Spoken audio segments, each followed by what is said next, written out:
అయ్యయ్యో, అలా వదిలేశారేంటి?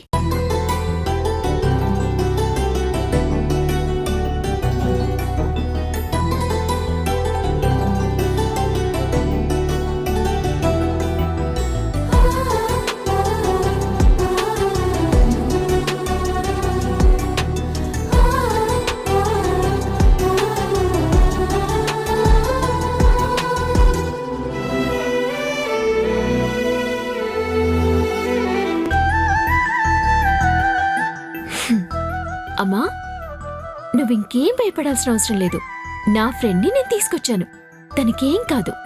నేనున్నాను కదా, నేను మొత్తం చూసుకుంటాను. అదేంటి ఫ్రెండ్, ఏదో కొత్తగా చూస్తున్నట్టు అలా చూస్తున్నావు? ఏం లేదమ్మా, దక్ష ఫోటోని చూస్తూను అమ్మా అని మాట్లాడుతుంటేను. ఓ అదా, నీకు తెలియదు కదా ఫ్రెండ్, ఈవిడ నా చిన్నప్పటి నుంచి నాకు తెలుసు. మా నాన్న ఈ అమ్మ గురించి ఎంతో గొప్పగా చెప్తారు. ఆవిడ ధైర్యం గురించి, ఆవిడ చేసిన మంచి పనుల గురించి ఇలా అమ్మ టాపిక్ లేని రోజు మా ఇంట్లో ఉండనే ఉండదు. అలా చిన్నప్పటి నుంచి అమ్మ గురించి వింటూ పెరిగాను. ఆ అమ్మని చూడకపోయినా ఆ అమ్మ మీద నమ్మకాన్ని మాత్రం పెంచుకున్నాను. అందుకే అమ్మ ఫోటో కనిపించగానే నేను ఇలా మాట్లాడేస్తూ ఉంటాను. మీకు విషయం తెలుసా, నా ప్రతి మాట అమ్మ వింటుంది. నిజమేనమ్మా, దక్షిణ ఊర్లో వాళ్ళందరూ అమ్మాని పిలిచేవారు. తను కూడా అందరినీ అలాగే చూసేది. అందరినీ ఆదరించిన దేవత నా జీవితాన్ని మాత్రం అన్యాయం చేసి వెళ్ళిపోయింది. ఏంటి ఫ్రెండ్ ఇది? అమ్మా దేవత. దేవత ఎప్పుడు మన వెంట తిరుగుతుందా? మన కంటికి కనిపించకుండా తన కంటితో మనల్ని చూస్తూ ఉంటుంది. ఈ రోజు నువ్వు మళ్ళీ ఇంత హ్యాపీగా ఉన్నావంటే అది ఆ దేవత గొప్పతనమే కదా. అదెందుకు అర్థం చేసుకోవు? నువ్వు ఇంటికి వచ్చాక ఈ ఇంటికే కళొచ్చిందమ్మా. ఇన్నాళ్ళు ఇంట్లో ఉన్నా ఏదో శూన్యంలో ఉన్నట్టుండేది.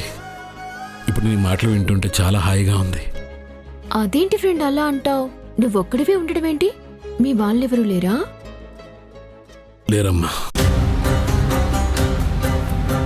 మా అమ్మ నాన్న నా చిన్నప్పుడే వెళ్ళిపోయారు.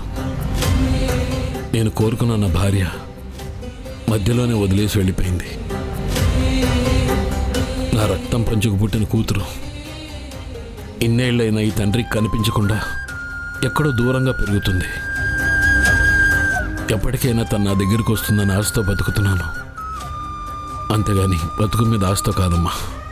భలే వాడివి ఫ్రెండ్, ఇంత చిన్న విషయానికి అంత ఫీల్ అయిపోతే ఎలా? భూమి మీకు కనిపించకపోయినా ఆ ఇంట్లో బాగానే ఉంది కదా. మీ కూతురు అక్కడ సంతోషంగా ఉందని నువ్వెందుకు అనుకోవు? నువ్వు ఒక్క నిమిషం కనిపించకపోతేనే దీక్షితులు గారు నా కూతురు ఎక్కడా అని అల్లాడిపోతారు. అలాంటిది ఒక తండ్రికి కూతురుందని తెలుసు, కానీ తన రూపం ఎలా ఉంటుందో తెలీదు. ఆ ఇంట్లో నా కూతురు ఆనందంగా ఉందని నువ్వు అంటున్నావు. నిజంగా నా కూతురు అక్కడ బాగానే ఉంటే ధైర్యానికి అర్థంలో ఉండాల్సిన తను భయానికి ప్రతిబింబంలా ఎందుకు పెరుగుతుంది? అంటే ఏంటి ఫ్రెండ్, ఆ ఇంట్లో వాళ్ళు చెడ్డ వాళ్ళని నువ్వు అంటున్నావా? వాళ్ళు చాలా మంచివాళ్ళు. అక్కడ ఉన్న వాళ్ళందరి గురించి నాకు తెలుసు కదా. రుద్రాణి గారికి కాస్త కోపం ఎక్కువంటే నేను ఒప్పుకుంటాను. కానీ భూమి అంటే ప్రాణం ఫ్రెండ్, ఆ విషయం నాకు తెలుసు. నటించే వాళ్ళందరి ముందు నటిస్తూనే ఉంటారమ్మా. ఎందుకంటే వాళ్ళు గొప్పవాళ్ళని నమ్మించాలి కదా. వాళ్ళ నిజస్వరూపం ఏంటో తెలిసిన వాడిని నేను, బాధను అనుభవిస్తున్న వాడిని నేను. నా భయం నాకుంటుంది, వాళ్ళకెందుకుంటుంది? చూడు ఫ్రెండ్, భూమి గురించే మీ భయమైతే ఇంకా భయపడాల్సిన అవసరమే లేదు. తను నాకు చెల్లెలు. నా చెల్లెల్ని నేను చూసుకుంటాను. అంతవరకెందుకు? నా చెల్లెలు బాగోగులు ఇక నుంచి నేను మీకు కూడా చెప్తాను కదా.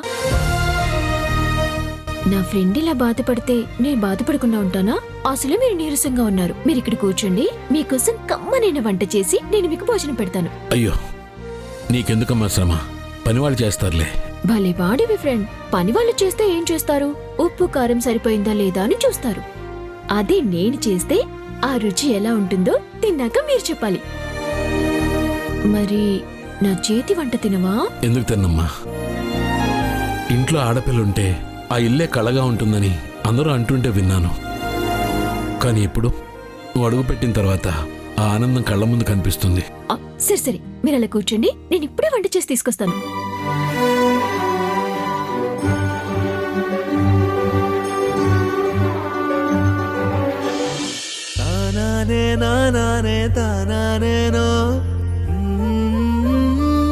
తనను చూడండి ఎలా తయారవుతోందో. తన గురించి మీరందరూ ఇలా మాట్లాడటమే నాకు నచ్చడం లేదు.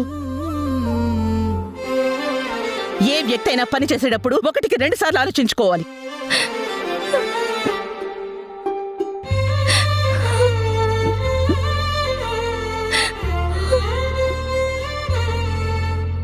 ఏంటమ్మా ఇది?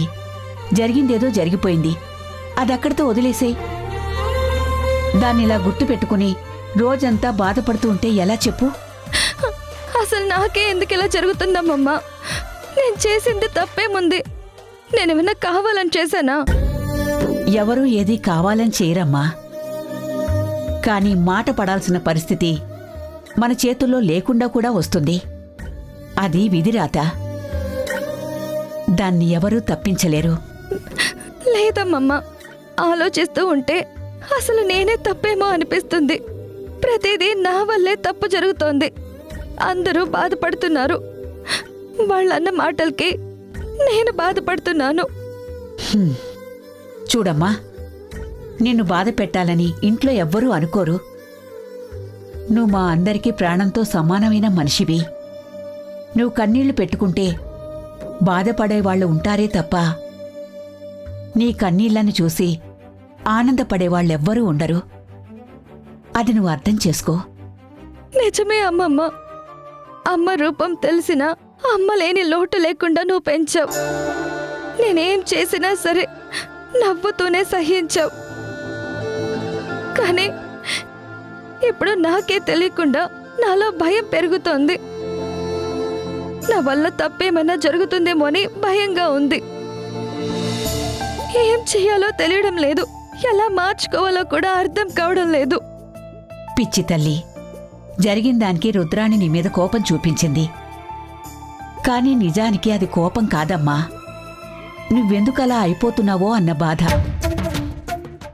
తనని నువ్వు పెద్దమ్మా అని పిలుస్తున్నావు, తనకి మాత్రం అమ్మా అనే వినిపిస్తుంది. అమ్మ ఎప్పుడూ పిల్లల మీద పగ పెంచుకోదు, కోపాన్ని చూపించదు. ఆ కోపంలో కూడా ప్రేమ ఉంటుంది. నీకేం జరుగుతుందోనని బాధపడుతుంది. అది నువ్వు అర్థం చేసుకుంటే చాలు. పెద్దమ్మన్నది అనే బాధ కన్నా ఎందుకిలా జరిగిందన్న భయమే ఎక్కువగా ఉందమ్మమ్మ. పిచ్చి తల్లి, పరిష్కారం లేని సమస్య అంటూ ఏదీ ఉండదమ్మా. తొందరలోనే పెళ్లి ముహూర్తాలు పెడుతున్నాము. ఆ 3 ముళ్ళు నీ మెళ్ళో పడిపోతే భార్గవ్ నీకు తోడు నీడలా ఉంటాడు. వాడికున్న ధైర్యం నీకు అలవాటైపోతుంది. అప్పుడు నీకే తెలియకుండా నీలో ధైర్యం వస్తుంది. అన్ని పరిస్థితులు మారతాయి.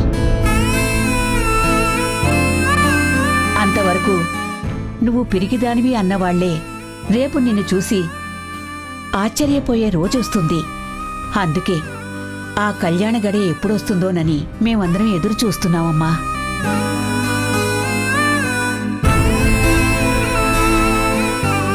నీ నెత్తిమీద 4 అక్షింతలు ఎప్పుడేస్తావా అని ప్రతిరోజు ఆ భగవంతుణ్ణి కోరుకుంటున్నానమ్మా. ఇంకేమీ ఆలోచించకుండా ప్రశాంతంగా ఉండు. తొందరలోనే నీ పరిస్థితులు చక్కబడతాయి. సరేనా?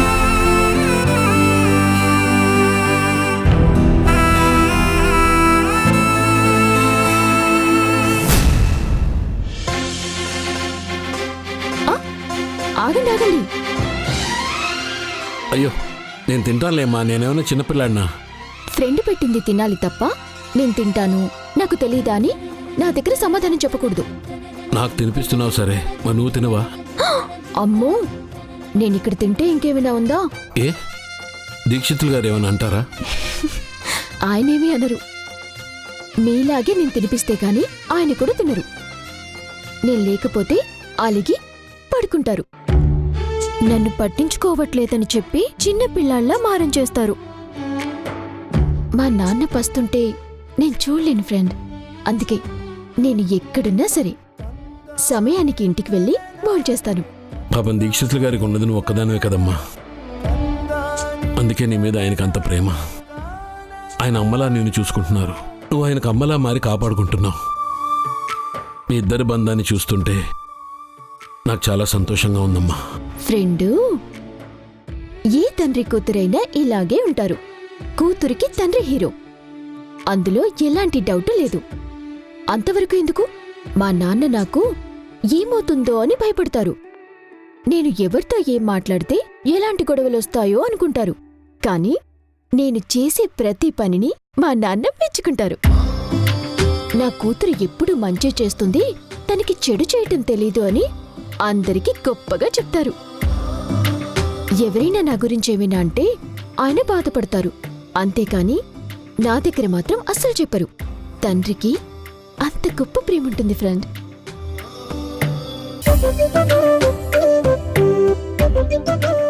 అయ్యయ్యో, ఆ కన్నీళ్ళేంటి? కూరలో కారం ఏమైనా ఎక్కువైందా? లేదమ్మా, నా ఇంట్లో లేని మమకారం గురించి నువ్వు చెప్తుంటే గుండెల్లో ఆవేదన కన్నీళ్ళ రూపంలో బయటకు వస్తుంది. సారీ ఫ్రెండ్, నేను నిన్ను బాధ పెట్టానా? అదేం లేదమ్మా. సరే, తినండి.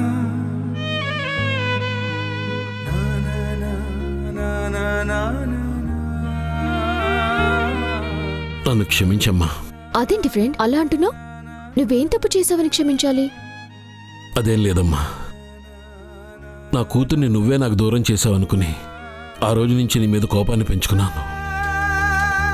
కానీ ఈరోజు నా ప్రాణాన్ని నువ్వే కాపాడావు. నా ఇంటికొచ్చి ఫ్రెండు ఫ్రెండు అంటూ నాతో ఇంత ప్రేమగా మాట్లాడుతున్నావు. మీ తండ్రి కూతుర్ల బంధం గురించి నువ్వు చెప్తూ ఉంటే నా కూతురు కూడా నా గురించి ఇలాగే ఆలోచిస్తుందా అని నేను తలుచుకుంటున్నానమ్మా. అంతే. చెప్పాను కదా ఫ్రెండ్, తండ్రి కూతుర్ని ఎవ్వరూ విడదీయలేరు. దైవం కూడా విడదీయలేని బంధాన్ని బంధువులెలా విడదీస్తారు? కొన్నాళ్ళు దూరంగా ఉంచగలరు, కానీ శాశ్వతంగా విడిపోయేలా చేయగలరా? భూమి నీ దగ్గరికి వస్తుంది, ఖచ్చితంగా నీతోనే ఉంటుంది. నేను చెప్తున్నాను కదా. అది నువ్వు అనుకుంటున్నంత సులువు కాదమ్మా. తను కన్ను తెరిచినప్పటి నుంచి నా ఊనికి కూడా తెలియకుండా పెంచారు వాళ్ళు. అలాంటిది నా కూతురు నా దగ్గరికి పంపిస్తారన్న నమ్మకం నాకైతే లేదు. పంపించటానికి తనేమి పోస్ట్లో వచ్చే ఉత్తరం కాదు. మీ ఇద్దరిది రక్త సంబంధం. విడదీసే హక్కు ఎవ్వరికీ ఉండదు ఫ్రెండ్. భూమికి నీ గురించి ఎందుకు తెలియకుండా ఉంచారో, తనకసలు ఏం చెప్పుంటారో అన్నీ నేను తెలుసుకుంటాను కదా. తొందరలోనే మీ కూతుర్ని నేను మీకు చూపిస్తాను.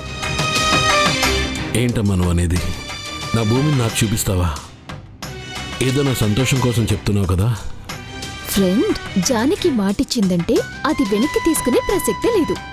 చెప్పాను కదా. కూతురు గురించి నువ్వు ఇంతలా తప్పిస్తున్నావు కదా.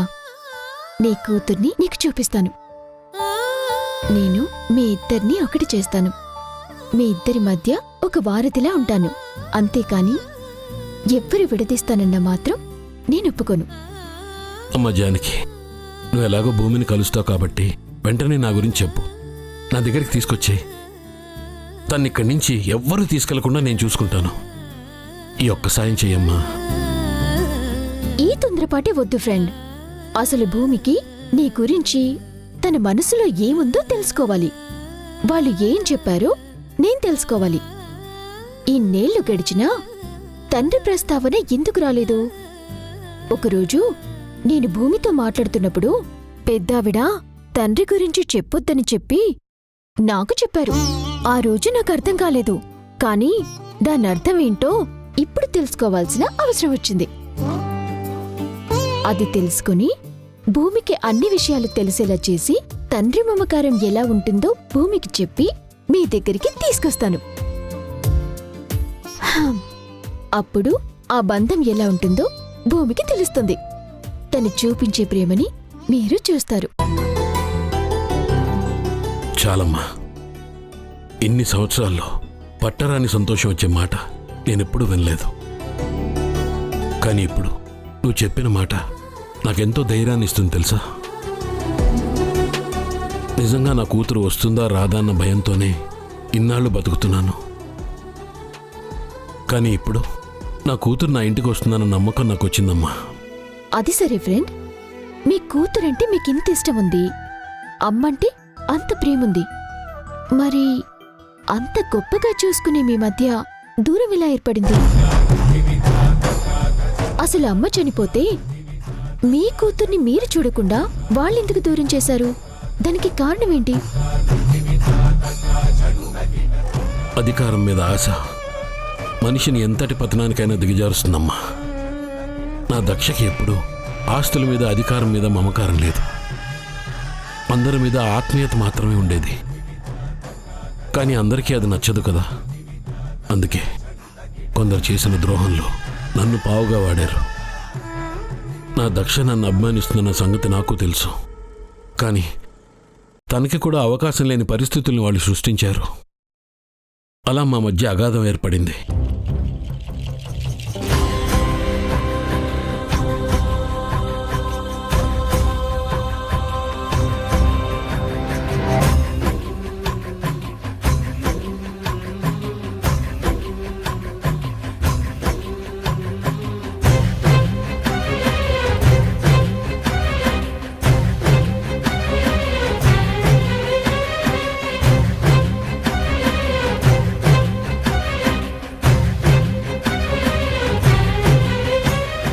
కళ్ళ ముందు వేరే అమ్మాయితో కనిపించారు.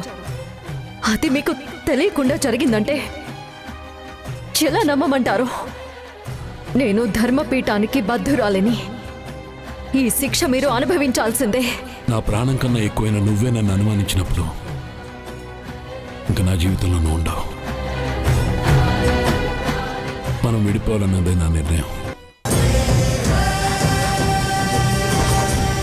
మరి ఆ తర్వాత అమ్మ చనిపోతే నువ్వు వెళ్ళలేదా? దక్ష చనిపోయిందన్న విషయం వెంటనే నాకు తెలియలేదమ్మా. 3వ రోజు ఎప్పుడో తెలిసింది. దాంతో ఆ ఇంటి మీద కోపాన్ని పెంచుకున్నాను. నా కూతురు ఆ ఇంట్లో పెరగకూడదని నిర్ణయించుకున్నాను. అప్పుడే వెళ్ళి నా కూతురుని తెచ్చుకోవాలనుకున్నాను.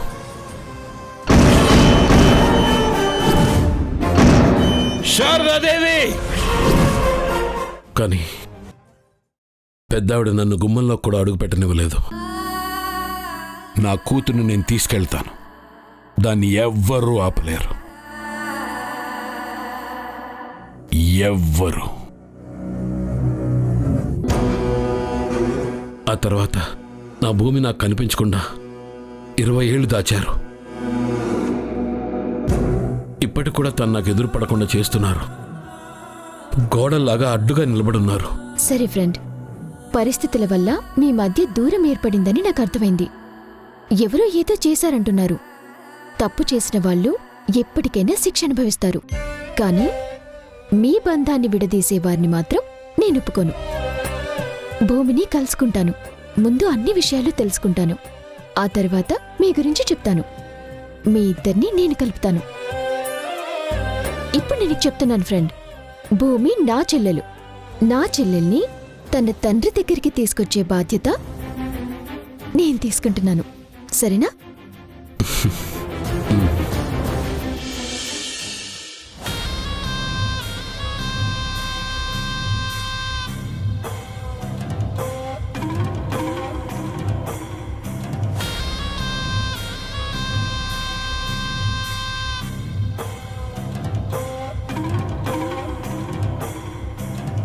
ఏంటండి దక్ష ఫోటో అలా చూస్తున్నారు?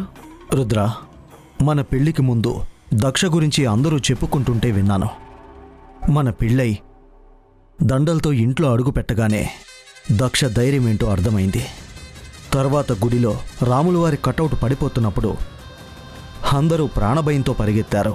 దక్ష మాత్రం ప్రాణాలు కాపాడడానికి పరిగెత్తింది. అప్పుడు నాకు అర్థమైంది తనకున్న ధైర్యమేంటో.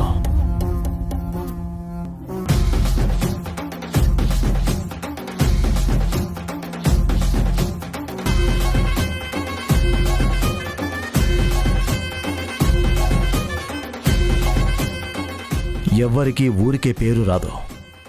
దేవత అని ఎవ్వరినీ ఊరికే అనరు. నిజమేనండి. అందుకే కదా తను వెళ్ళిపోయి ఇన్ని సంవత్సరాలైనా ఈ ప్రాంతం వాళ్ళు తన పేరు మర్చిపోవడం లేదు. గుడిలో దైవంగా దక్షని కూడా చూస్తున్నారు. నిజమే రుద్ర.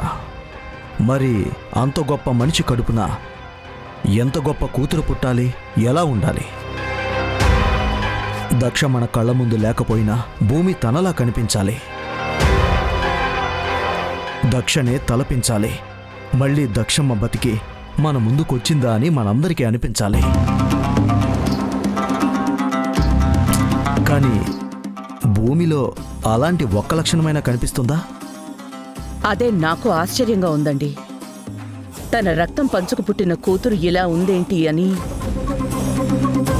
నేను ఆలోచిస్తున్నాను. ధైర్యానికి ప్రతిరూపంలా, నా చెల్లెలికి ప్రతిబింబంలా ఉండవలసిన భూమి ఇలా ఎందుకుందో అని అర్థం కావడం లేదండి. ఏ విషయంలోనైనా తను తీసుకునే నిర్ణయం క్షణంలో ఉండేది.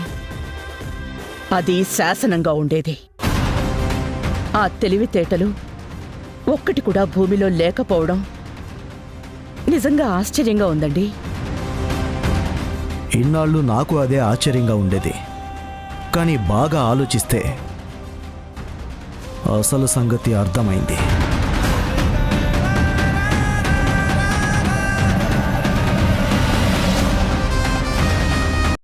ద్రోహానికి ప్రతిరూపమైన ఆదిత్య రక్తం భూమిలో ఉంది.